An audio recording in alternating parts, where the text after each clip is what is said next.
Two Machines More, and welcome to Computex 2023. If you ask around, this is the first year for a real Computex in a while. There was a hybrid one last year, but this is going to be the resumption of normal for Computex.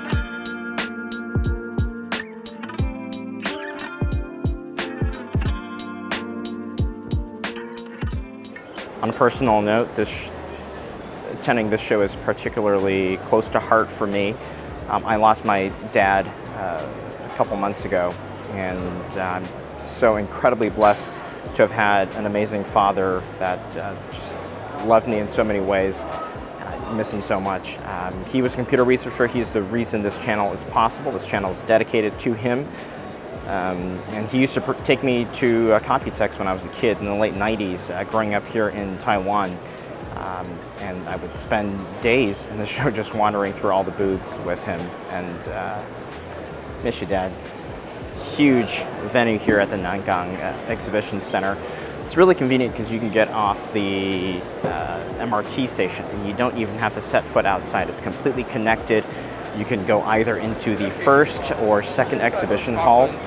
This setup is really, really good. This is the Gigabyte booth. This is the Aorus booth here with all their motherboards and a couple builds on display. B760i Aorus for 13th and 12th gen CPUs. Haven't taken a look at this board yet. Looks to have a low M.2 heatsink here, which is going to be great for compatibility. It's like passive cooling here with this board.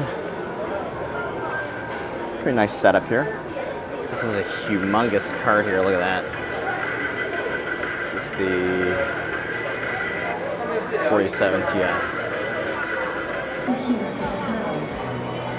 So this is that HGX H100 from NVIDIA. Showed this at the keynote yesterday. Really neat. All right, so we're gonna head up to the upper level. This is the escalator, goes all the way, looks like. The exhibition is split up, but there's a third floor one, which is a small section here. We'll be going really between the first and the fourth levels for the most part today.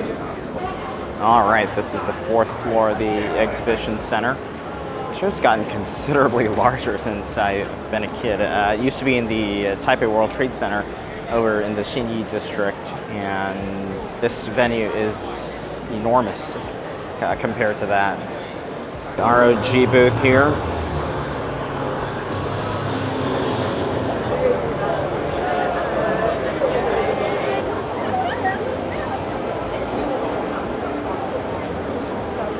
ROG Ally.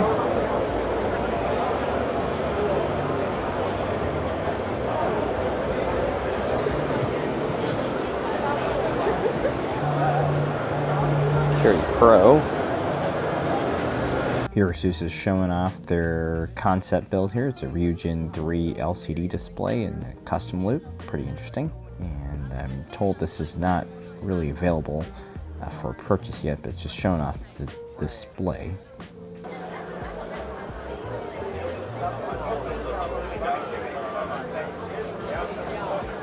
Strix G16CH pre-built here.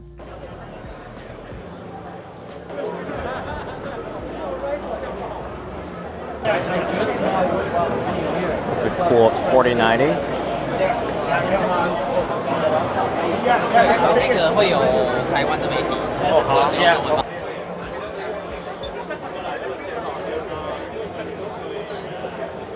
The MSI booth here. This booth here is bumping.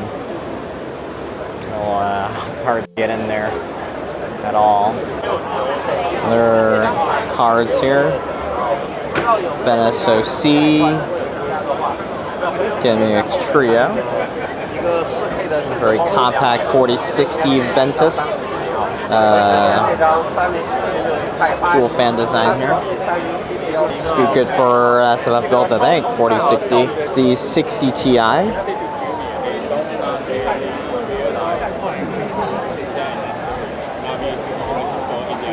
Got a single 8-pin connector. It's more of the Ti models here. 60 Ti Ventus. Some are liquid cooled Supreme cards. This is equipped with a 240 4090 here. Beefy cards.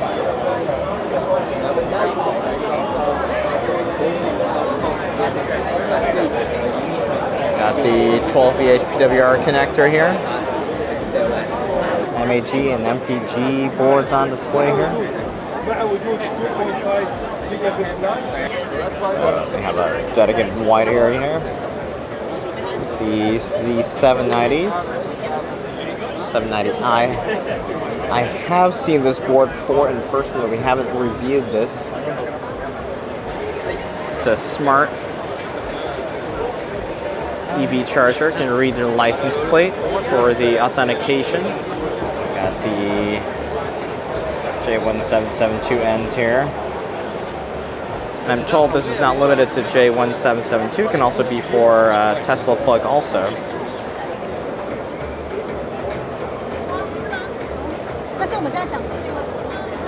Takeaway here, where do I get the GPU cushion? Because everyone needs a GPU cushion in their life. Or one of these MSI Dragons.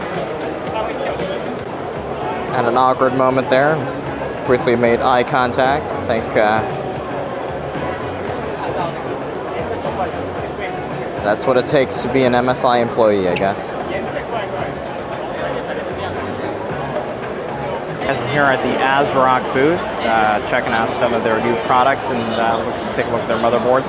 One of the first interesting things here is an EV charger, kind of like the one MSI is doing, but this one, a bit fewer bells and whistles it looks like, but it does go it's pretty powerful. It's an 80 amp charger.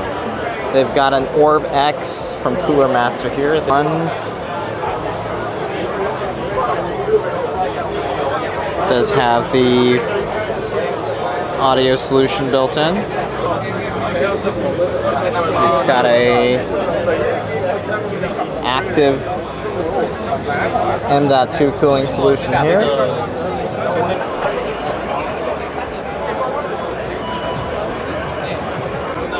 A full suite of cards here. Either AMD cards.